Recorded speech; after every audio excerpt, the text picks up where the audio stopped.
ជំរាបសួរពុកម៉ែបងប្អូនទាំងអស់គ្នាថ្ងៃនេះខ្ញុំមានម្ហូបពិសេសមួយបងប្អូននេះម្ហូបខ្មែរយើងម្ហូបនេះញ៉ាំទៅសុខភាពល្អហើយឆ្ងាញ់ទៀតបងប្អូន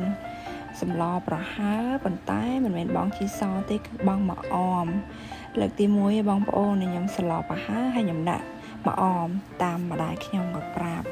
ឥឡូវនេះយើងមកបេះបន្លែមុខផ្ទះបងប្អូនអត់ហត់ទិញគេទេនេះដោយសារនៅអាមេរិកនេះខែនេះអត់ទាន់ឃើញគេមានលក់ស្លឹកបាសអញ្ចឹងណាបងប្អូនប៉ុន្តែខ្ញុំឃ្លានចង់ញ៉ាំលបអាហារអញ្ចឹង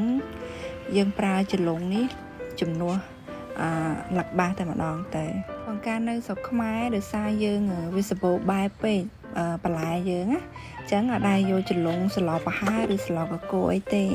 ប៉ុន្តែនៅពេលមកនេះវាអត់មានហើយយើងមានរបស់ស្រេចធម្មជាតិអីអញ្ចឹងណាបងប្អូនអញ្ចឹងដល់ពេលខ្ញុំសាកដាក់ក្នុងស្លទៅអត់អីទេឆ្ងាញ់ម្យ៉ាងដែរបងប្អូន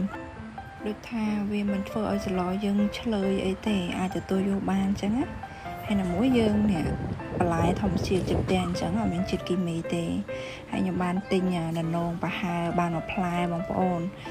ហើយស្លនេះដាក់ត្រាវទៀតពិសេសហ្មងបងប្អូននេះហើយស្លសិតតែដាក់ត្រីអាំង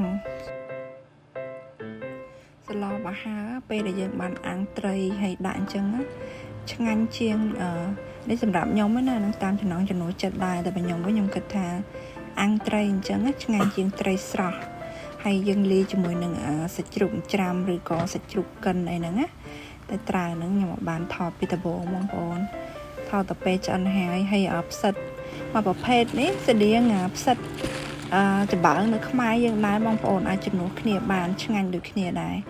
អានេះខ្ញុំអត់ដឹងគេហៅផ្សិតអីទេតែនៅនេះមានពណ៌សមានពណ៌ខ្មៅផ្សិតហ្នឹងស្រស់ល្អដែរចាឥឡូវនេះចុងក្រោយយើងបានដាក់ចលងចូលដល់ទៅសម្លយើងឆ្អិនអីហើយព្រោះអានេះវាលួយលឿនមែនតើបងប្អូនបើដាក់លឿនពេកវាលួយអត់ឆ្ងាញ់ទេហើយដល់ពេលខ្ញុំគ្រាន់បានដាក់ភ្លាមអញ្ចឹងយើងកន្តកោមអញ្ចឹងខ្ញុំចាប់ផ្ដើមបិទភ្លើងហើយខ្ញុំខ្លាចវាលួយពេកអញ្ចឹងបងប្អូនរាល់ពេលបញ្ចូលសលេងម្ដងបងប្អូនអើយឮសលេង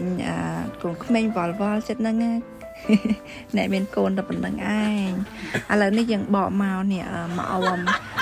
មប៉ុណ្ណឹង2រៀលជាងបងប្អូនតែសំណាងតែគេដាំលក់ឲ្យយើងបានដាក់ម្ហូប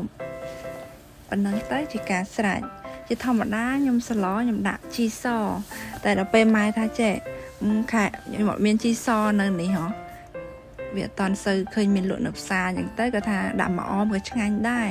អញ្ចឹងទៅខ្ញុំសាកល្បងតាមគាត់ឆ្ងាញ់មែនបងប្អូនឆ្ងាញ់មួយបែបទៀតខុសពីជីសនេះសម្លយើងបានឆ្អិនហើយគ្រាន់មើល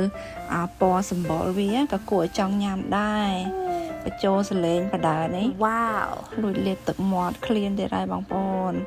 ស្លនេះពិតជាល្អមែនទែនសិតតែបន្លែវីតាមីនល្អជួយឲ្យសុខភាពល្អហើយឆ្ងាញ់ទៀតហ្នឹងហើយបងប្អូនវីដេអូនេះមានតែប៉ុណ្្នឹងឯងអរគុណសម្រាប់ការតាមដានដល់ចប់បាយបាយ